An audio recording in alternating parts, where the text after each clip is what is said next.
coming down from CDE was to expect about a $2 million cut in our LCFF entitlement, which would have then resulted in us making a number of drastic cuts to kind of balance the budget back up. But in the time that's passed since we presented the budget at June 30, more information's come out. There was a little tug of war between the legislature and the governor. It appears that the legislature's vision for the governor, or for the budget rather, kind of won out. And so rather than cutting the budget, the LCFF entitlement, they're going to implement deferrals. So we've gotten and a deferral simply means that they're not going to send certain cash payments when they're promised to us. And I'll get into that in just a few minutes. So what I kind of want to do tonight is just share what I know to be the most current information with the board. There's still some unknowns out there, and I will be back in August to give you a 45-day budget revision, and that one should be a little more solid at that time. But I just to kind of bring you up to where we're at now, here we go. So let me turn this thing on too. All right. So today, the objectives are to communicate the purpose for the budget workshop, discuss information changes since adopted budget, communicate ongoing challenges and concerns, talk about CARES Act and Esser's Fund, just discuss the changing landscape. And I think that's going to segue into what looks to be another presentation about reopening. And so the latter part of this, I think, will be a good setup for the next presentation. So when I came to you guys at June 30, this was the information related to budget that we had. We were projecting a $27.8 million LCFF entitlement. We are normally accustomed to just north of 30. So that represents a pretty large cut. And the biggest, I think, takeaway from this slide is in the bottom corner where you can see the red triangle, that shows the budget shortfall. And we were short over $1 million from making our last projected year. It was pretty brutal. So since then, which it's been about 3 weeks now, we've gotten some updated information. And so going to the fourth column over that says 2021 adopted at the header, that's what we were staring at June 30. We were staring at $27.8 million. And again, you could see what we got the year before. We went from $31 million to a projected $27.8 million LCFF entitlement, and that's a big cut. Most everything else down has kind of stayed the same. And then at the very bottom of that fourth column in the green row, we were looking at a $2.2 million. $2.2 million change in fund balance to the negative. So in other words, we were projecting to be $2 million short.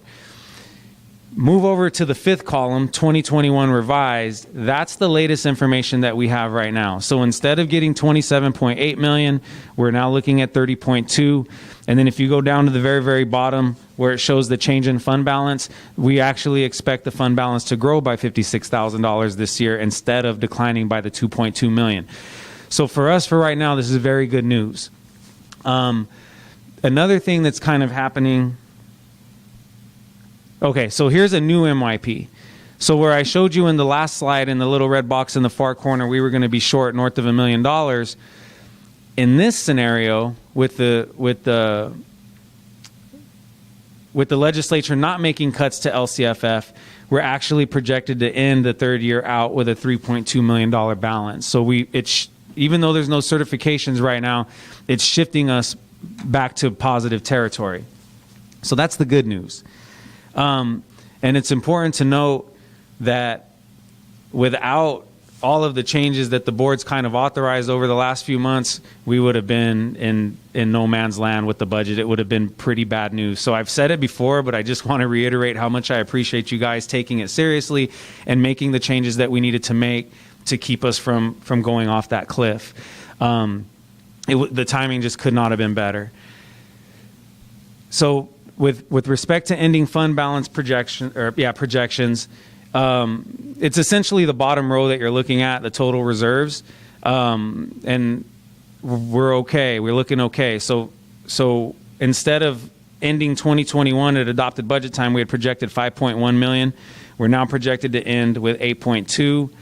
21-22, we're projected to end with right about 8 million. And then in 22-23, we expect to have an ending fund balance of about 6 million. And it's also another important row is that other assignments, because that's where any excess ending fund balance will end up. So it's good to see that in the second to the bottom row right there where it says other assignments, that there's actually something there that's not a negative number. And then everything else above is just our reserve requirements, some set-asides that we have for scale, a set-aside payment for OPSC, the restricted balances, and then the top row is non-spendables. But again, the news is nowhere near as bad as it was at June 30. But the news is not all good. And so this is where I want to shift to, how we traded one problem for another. So even though the LCFF entitlement is slated to hold at something near at least what we had last year, what the state is planning to do is issue budget deferrals or payment deferrals to the LCFF entitlement. So LCFF has different components. There's state aid, there's property taxes, there's EPA, there's home to school transportation, there's little different things in it. But the state aid is the biggest number. So of a $30 million entitlement, the state aid is about 22 million of that. And it's the state aid that the state of California is going to defer on us. So if you look at the chart, our February payment is due to us in February, but the state tells us that we will not receive that until November. So that payment is coming 9 months late. It represents about 9% of our LCFF entitlement, which is about $2 million. Our March payment they will not send until October, about 7 months late. And it's about that same amount. And you can kind of see the pattern. They will not send us April until September. It closes up as we get closer. They're not going to send us May until August, and they will not send us June until July. So as we progress through the spring, it gets better. Like we don't have to wait as long for the payment, but it's starting in February, we're going to go without that income for 9 months. So that's initially when we talked about having this meeting at June 30, we were coming to discuss cuts and drastic cuts. We don't necessarily have to have that conversation right now. For us, I think that the big thing going forward is that we need to watch our cash. It's cash that is ultimately going to get us through this period of time without, the more cash we have on hand, the easier it's going to be for us to get through that 5 or 6 month period. And as of right now, our cash position isn't terrible. Let's say for sake of argument, there's about 10 million right now in our fund balance in Galaxy. So if we come February are still sitting on a good healthy cash balance, we can weather some of that. That first time they don't send us that $2 million, we can pull from the balance, cover that. The second month that the $2 million doesn't come, we'll be able to pull and cover some of that. I don't expect that we're going to make it all the way to June without running out of cash. It's going to be pretty close and super tight. So what we're anticipating that we'll need is the trans. And for those of you who have been on the board for a little while, you'll know the trans, they're temporary revenue anticipation notes. And I've said this before, I liken them to like a payday loan. It's that, we need money today. This agency over here has it. And so we're going to go to them and say, hey, the state owes us a $2 million payday in a few months. Can you loan us that money today? We'll pay it back to you then. And that's basically how a trans works. In order for the district to get a trans, you actually have to qualify for it. They'll do something similar to a stress test analysis on our finances. And if ultimately whoever, the they being, determines that we're not under the amount of stress that would necessitate a trans, then they won't let us do it. So the only way we could even go down that road is if, after peering into our finances, they see that we're going to run out of cash somewhere during that time. If they the analysis is performed and it doesn't look like we'll run out of cash, then they won't let us qualify for that loan. Personally, though, I kind of expect that in the latter months, maybe May, maybe June, somewhere in there, we would probably need the cash. Yes, sir. What's the difference between a trans and a COP? A COP is longer term debt. A trans is very short term, like a payday loan is short term loan. Like boom, within a couple months or so, you've usually gone and paid that off. Right, but is the interest rates higher? The interest, I would argue that the interest rates on the COPs are definitely higher. It's to me they're both kind of bad ways to borrow. Right. But the trans is definitely the lesser of the two evils, given the situation that we're in. Tracy I think she has the rate, which isn't terrible, right? Like, yeah. So it's not that bad at all. Okay. And I mostly because typically when you're borrowing money in the near term or the short term, the rates are a lot better than if you're trying to go out, a number of years.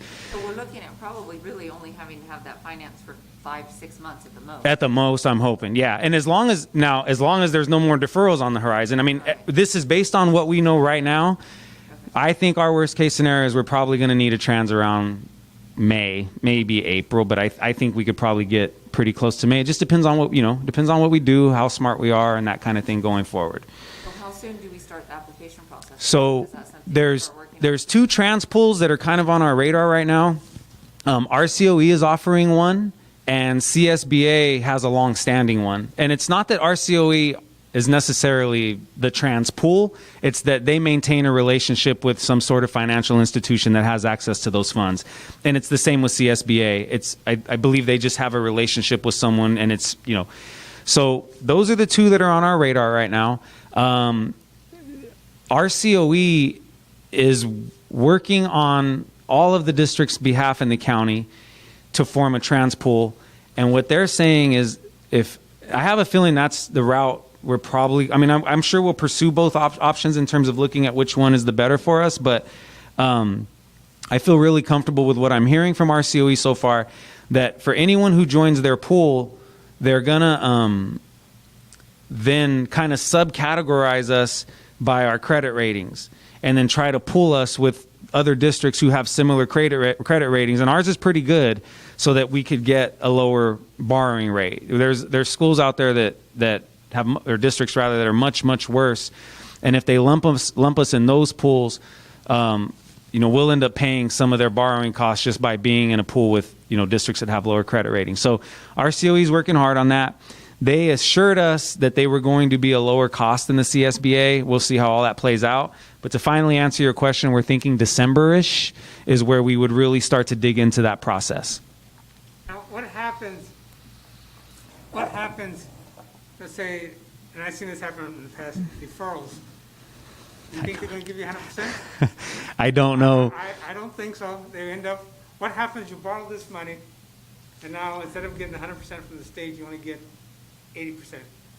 What happens then? That's a good question, and I've honestly not been down this road. I will do my best to try and find out what the implications are of that, and then the next time we come to board, I'll see if I can explain some of that away. I've just not been down the road to have the experience to know what happens if a state doesn't make good on their deferrals. Excellent question. Yeah, it kind of concerned me. Yeah, and it makes sense. We borrow, and then we can't pay it back. Right.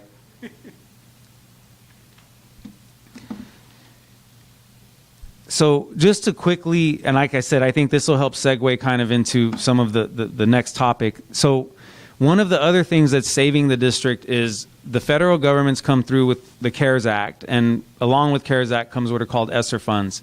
And I'm not going to read through all of these, but the 5 bullets on this page essentially shows what are allowable expenses under the CARES Act. And there's 2 pages of them. You guys can read them, I think, in your notes. There's another page here. It's 1, 2, 3, another 6 or 7 bullets on this page. There's about 12 broad categories under which you can spend these Esser funds or CARES Act funds. This one's kind of an important slide. This is what we know, at least as of now, in terms of how much they plan to send us. There's still some things that are unknown. So, for example, Senate Bill 117 gave us $48,755 for the COVID-19 response. That's the money that we got first and almost right away. It came like that.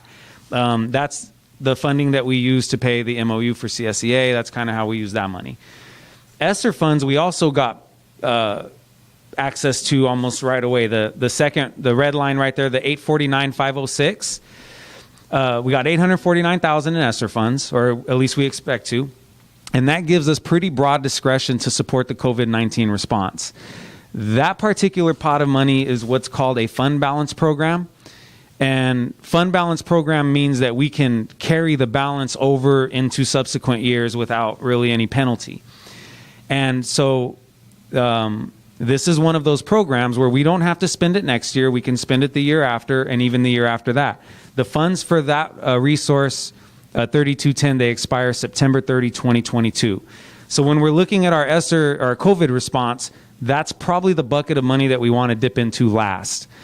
Now, the other part of the CARES Act comes with what are called learning loss mitigation funds. And now I'm writing about in the middle of the slide there. And the learning loss mitigation consists of 3 buckets. And this is the one where we're still waiting on information. The estimates that I have at the bottom of that slide were given to us by School Services of California, but at this point we've received nothing definitive from the state that says this is what it is. The scary thing about that is that these buckets of funds expire like that. Number 2 and number 3 expire December 30, 2020, and we still don't know the final allocation. And that's kind of what the weird thing about that is to us. But point being, those are the funds we want to spend first. The GEAR funding is giving us approximately $172,000. It's based on special education enrollment. And that particular pot of funds we can use through 2022. It's the second 2 that we want to be super diligent about spending down as fast as we can. The CRF fund gives us about $1.8 million. It's based on a portion of our supplemental concentration funding. And these funds expire December 30, 2020. And if we want to use these funds, we have to adopt a learning continuity and attendance plan by September 30, 2020. And we house those funds in Galaxy Resource 3220. The last set are the learning loss mitigation, or the last set of learning loss mitigation funds. These are based on our LCFF entitlement, and our estimate so far is about $481,000. They are also available March 1 to December 30, 2020. That's also in Resource 3220, and that's Resource 7240. I'm sorry, that's a state fund. That's a typo. That 3220. So it's the bottom 2. So we have the 481 and the 1.8 that we want to charge as much of our response as we can to first through December 30. And then once December 30 comes and goes, we'll start dipping into the other pots. And then as far as some things, there's way more than this, but anything to promote, social distancing, sanitizing classrooms, the Chromebooks, trying to get to one-to-one device ratios, all of these things, hand sanitizers, wipes, isolation rooms, the Acellus program that we purchased, all of that we can charge to these programs. So I just wanted to give you some examples of what we're doing there to access these funds. So that kind of concludes the presentation. That's about where we're at as best as I know it today. Like I said, I can come back by the time we come back in August to do the 45-day revision. Hopefully we'll have more solid information to kind of tell you where we're at. With that said, are there any questions or concerns?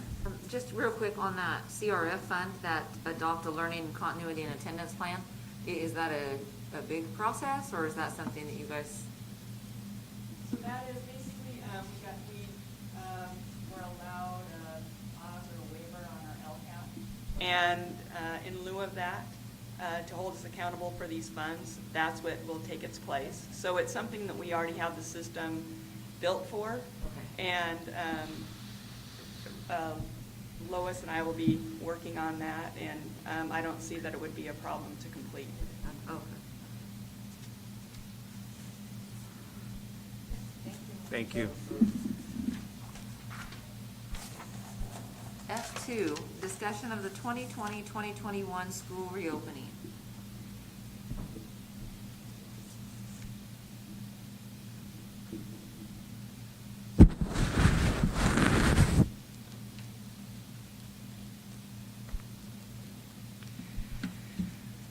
Okay, good evening, board. Really, I wanted to take this time to give an overview of where we are with school reopening, what we've been doing, what we were planning for, and then how we are adjusting quickly to recent information from our governor.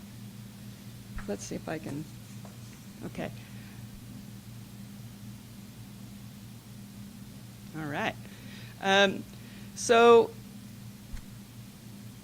probably about a month and a half ago or maybe 5 weeks ago, we started a Palo Verde Unified School District School Reopening Stakeholder Task Force, consisting of a cross-section representation across our district and community.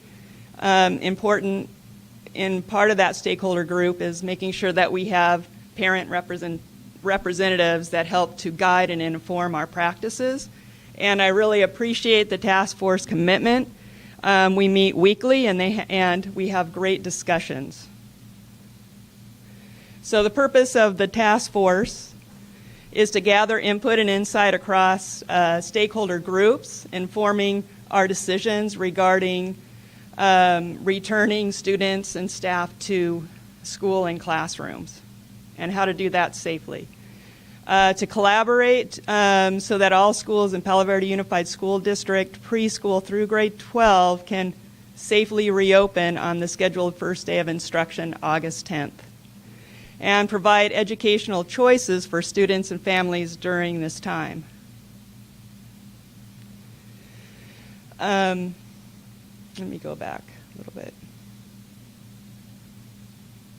And a part of that is also to effectively communicate to our greater community what our plans are for school reopening, because a lot of this information can be rather complex and confusing. And so then the members will go out to their stakeholder groups and into the community to help give additional information and clarity when we're communicating what our plans are, and then needing to quickly change somewhat those plans based on new guidance from the state.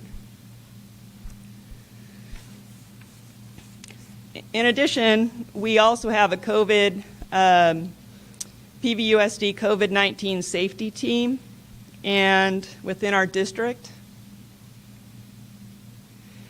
the district, there's a little bit of a stall on this thing. The district administrators and management come together and we meet twice a week, where we utilize action planning methodology, where we take the documents from the California Department of Public Health, their guidelines, as well as Cal OSHA. They work together and they've updated their guidance as of Friday, and along with CDC and other agencies, but in particular, a particular handbook that we use is from CDPH. We look at each item and then we plan for it, execute, come back, plan for it, execute, come back, to make sure that we're having the safety protocols and the safety items needed for staff and students to safely return to school. We meet continuously, typically twice each week.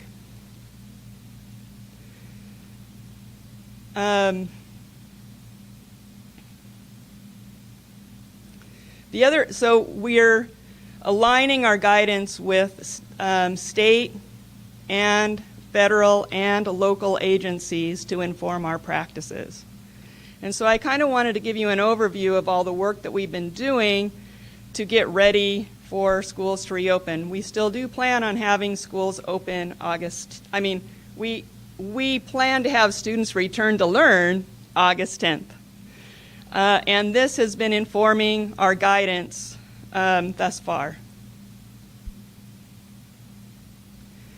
Now, the educational model that the board has approved and we've been communicating to our community and wanting them to have choice and giving them opportunities for that choice through a survey, as well as when they're registering currently, to let us know what that choice is. So our educational model which is the triad approach. And again, that it has to do with 3 options. One would be the traditional option where students would come back into the classroom, but maintaining 6 feet distancing in the class, so it limits how many students can be in that classroom.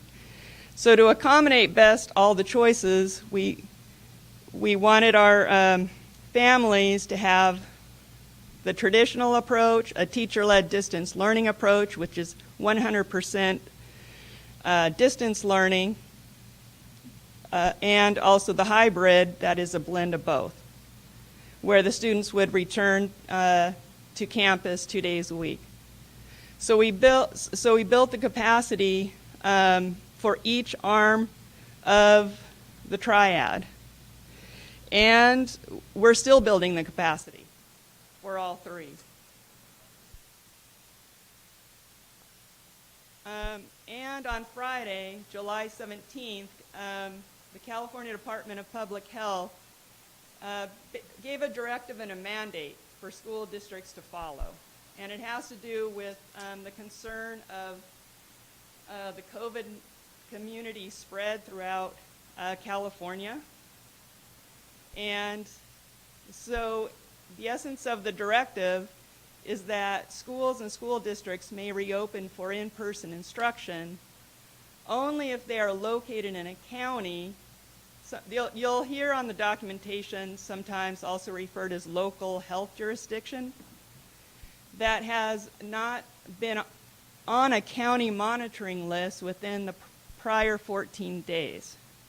So if you're a school district and you're located in a county and the county is not on the COVID-19 watch list, then you are okay to have students return to campus for their learning with following all the extensive protocols. So when they return, it's not like typically they would return to learn on campus. It's greatly a different experience because you're following all the protocols through County Department of Public Health. If the county in question has been on the watch list, schools in that locale are to remain physically closed and may only provide distance learning until they have been off the monitoring list for at least 14 days, and that's 14 consecutive days. So Riverside County is on the COVID-19 monitoring list, and PVUSD schools will offer all students 100% teacher-led distance learning. And why I say teacher-led is we understand that when we needed to close schools abruptly in March, families had to pick up a big load in terms of learning and supporting the students at home. Now, we've done a lot of work to ensure that the distance learning that we're currently doing, that we will be offering, will be a different and more supportive experience for our students, staff, and families. Additionally, with the directive, within the framework and guidance of that directive there are rules for closures after a school reopens. So for instance, if the Riverside County is able to get off the watch list for 14 consecutive days, Palo Verde Unified School District now can bring students back into the classrooms for learning with all of the safety protocols in place. If all of a sudden the county goes back on the watch list, that doesn't necessarily mean that the closure for schools are mandated at that point in time. Now, we would work closely with the state and county public health officials to determine that. But after this was vetted through a lot of educational agencies and and legal, really the intent was for schools to remain in session for in-person learning, given that opportunity depending on what the current community spread was in a particular area. Now, if a school is open to student learning in face-to-face learning in the classroom, school closures have now been given guidance by CDPH in terms of more having a threshold on when schools would close or remain open if there were starting to be confirmed positive cases of students or staff within a school setting. And then they gave an overall threshold of 25% of schools closed. That could lead to the district, a district closure at that point. So this is the first very clear guidance that was a directive and a mandate since the mandate to close schools by the governor earlier in March. So we've been working hard to build the capacity and give the options for the learning through our learning model, and we're in the reality currently and preparing for all of our students to return to learning on August 10th, but it will be all students will return distance learning at this point.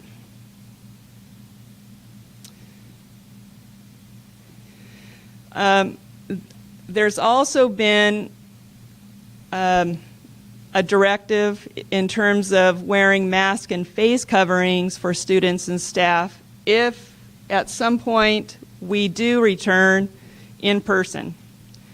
And so there's been clear guidance by the state and a directive mandating exactly what age would be wearing a face covering, and face covering required for staff.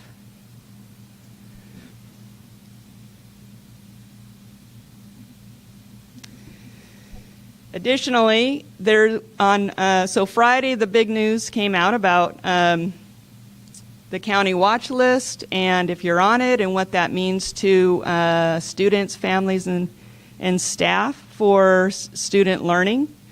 And on Monday, California Interscholastic Federation gave an announcement about suspending fall sports possibly to December, maybe even into January.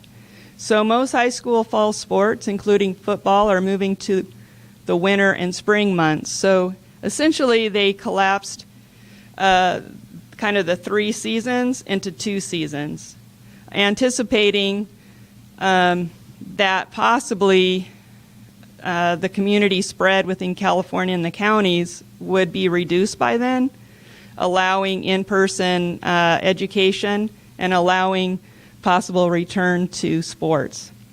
And there was some temporary suspension of bylaws so that students could, if based on public health, if they were able to participate in their outside club team at the same time of participating in a high school team.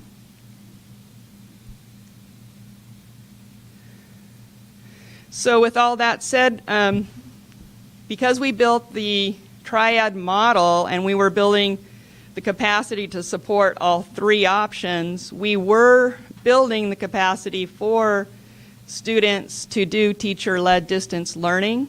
And so now our focus has been, in order to facilitate that, ensuring that our Chromebooks are ready for all students to be able to take home, to access online virtual learning from their Palo Verde Unified School teacher. We've been securing hotspots and identifying the. It's about 15% of families that have no connectivity, either through internet or cell phone. And so we've been actively securing hotspots to allow for connectivity.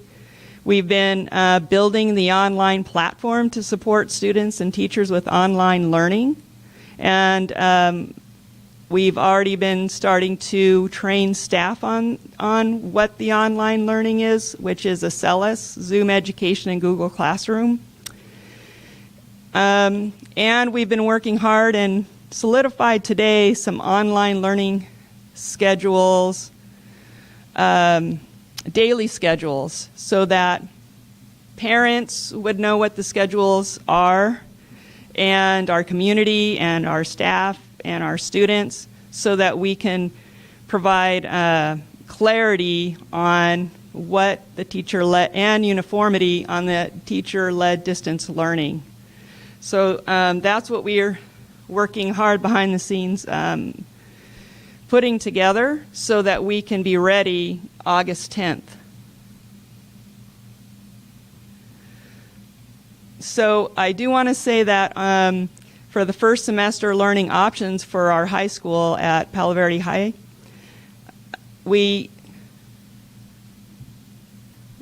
because we're starting at 100% teacher-led distance learning, it did build some constraints into our learning options for the triad approach. Because we weren't able to say, we built the master schedule, then adapted it into the triad approach, and then suddenly we're shifting everybody to the teacher-led distance learning to start off. And because of all the scheduling complexity, when or if Riverside County is removed from the watch list, and it's time where we can bring students back into the classroom for in-person learning, we do have the capability to go from teacher-led distance learning, and if the families and students have the choice, they could do hybrid learning.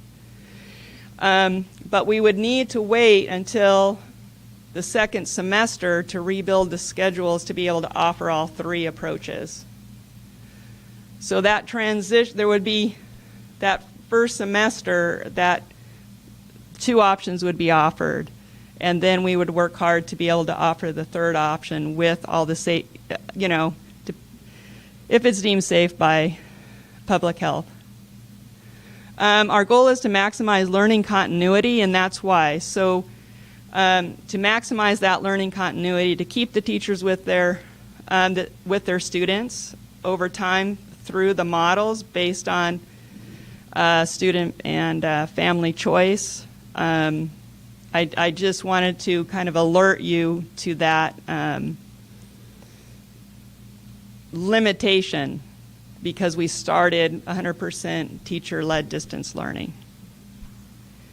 But it would be a short-term, hopefully, limitation.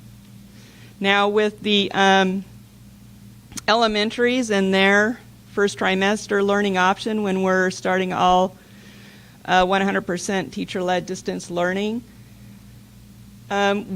we do have more flexibility to transit. Our advice would be to, and recommendation would be to transition from distance learning to hybrid, and then transition over into the traditional approach and allow that transition to happen. But we do have more ability within the elementary model at this point to be able to transition to all three options without a period of time before, like the high school.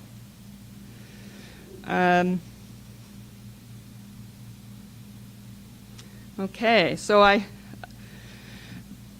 questions or comments, concern about how we're moving forward? Yeah, the distance learning, when they start, are they going to start at a certain time, or how does that going to work? Is the whole classroom going to be on the Chrome tablet at the same time? Or is it one at a time when they start the distant learning? Right. So there's going to be periods of time where, because of our platform, we're really not expecting a student to be like plugged into the computer for 6 hours and the teacher trying to teach the student for 6 hours, live through the computer. It's just not feasible or realistic or reasonable to ask students or teachers to do that. So we've built the schedule so there will be definitely daily live contacts virtually, the teacher to the students as a class, and sometimes in small groups or individually. So there will be scheduled times so everybody knows when those live times are scheduled. And then there's going to be scheduled times where students will work independently on their activities, such as Acellus or other activities that's related to English, their subject area. So it's going to be more chunked. Okay. And we're working on the schedule so that hopefully then by our next board meeting, I should be able to share some of that as an example to you. Thank you.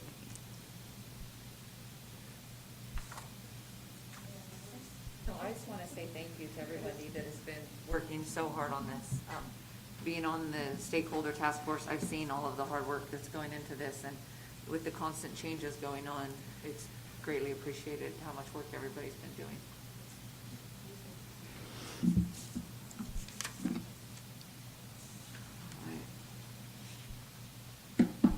Okay, moving on to our action items. Item 1, approval of CDW-G quote LMX P424. Call for a motion? Any comments or questions? All in favor? Aye. Any opposed? G2, approval of agreement with Verizon Wireless Limited Distance Learning. Call for a motion? Questions or comments? All in favor? Aye. Any opposed? G3, approval of Palo Verde Unified School District Injury and Illness Prevention Program addendum for COVID-19. Call for a motion? Second. Comments or questions? All in favor? Aye. Any opposed? G4, approval of change order number 1 of the PVHS Animal Barns Phase 2 project. Call for a motion? Second. Questions or comments? All in favor? Aye. Any opposed? All right. Information items. H1, information 2020-2021 CIF letter and final calendar. We have that, Tracy, in our information? Okay. All right. Any other business? Future agenda items? Call this meeting adjourned. Next regular meeting is Tuesday, July 28th, 5:30 p.m.